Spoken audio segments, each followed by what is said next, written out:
சாதுக்கள் சந்துக்கள் நிறைஞ்சிருக்கிற இந்த பாரத பூமியில அயல்நாட்டு ஞானி அப்படின்னு சொல்லிட்டாலே நமக்கு ஸ்ரீ அன்னை தான் ஞாபகத்துக்கு வருவா. பிரான்ஸ் நாட்டுல மீரா அல்பசான்ற பேர்ல பிறந்தவள். தி மதர் அப்படின்னு பகவான் அரவிந்தராலேயே போற்றப்பட்டவள். சின்ன வயசுல இருந்தே ஆன்மீக சிந்தனை மேல ஜாஸ்தி ஈடுபாடு. ஒரு சமயம் இந்தியா வரதே பகவான் அரவிந்தரை தரிசனம் பண்றான். அவரை பார்த்த உடனே தன்னோட கனவுல வந்து போகிற ஞான குரு இவர் தான் அப்படின்னு அவரே தன்னோட குருவாக்கிக்கிறான்.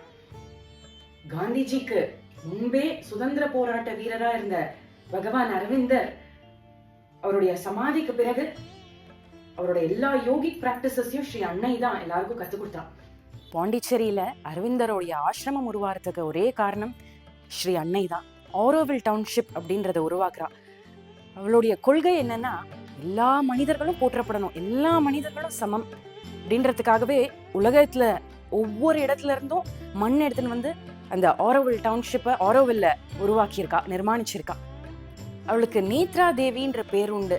கண் சம்பந்தமா ஏதாவது பிரச்சனை வந்ததுன்னா அவளை தியானம் பண்ணாலே போதும், உடனே சரியா போயிடும். நேத்திரம்னா கண் இல்லையா, அதனால நேத்ரா தேவின்னு போற்றப்படுறா.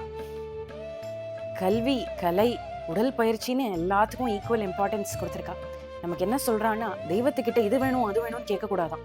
என்ன தெய்வம் தரதோ அது நல்லதுக்கே அப்படின்னு நம்ம ஏத்துக்கணுமா. எப்படி ஒரு குழந்தை அம்மா கிட்ட இருந்தா ஃபுல் செக்யூரிட்டி, எல்லா பாசமும் கிடைக்கிறதுன்னு நம்புறதோ, அதே போல நம்மளும் தெய்வத்தை நம்பணும் அப்படின்றத இன்சிஸ்ட் பண்ணியிருக்கா. உயிரில்லாத ஜீவன்கள், மண், கல் எல்லாத்துக்கிட்டையும் தெய்வீக தன்மை இருக்கு அப்படின்றா. எல்லா மலர்களும், ஒவ்வொரு மலருக்கும் ஒவ்வொரு தன்மை உண்டாம். அந்தந்த நமக்கு என்ன வேணுமோ அந்தந்த மலரை வச்சு நம்ம பிரார்த்தனை பண்ணா பகவான நமக்கு நிச்சயமா கிடைக்க வேண்டியது கிடைக்கும் அப்படின்றத அறிவுறுத்துறான்.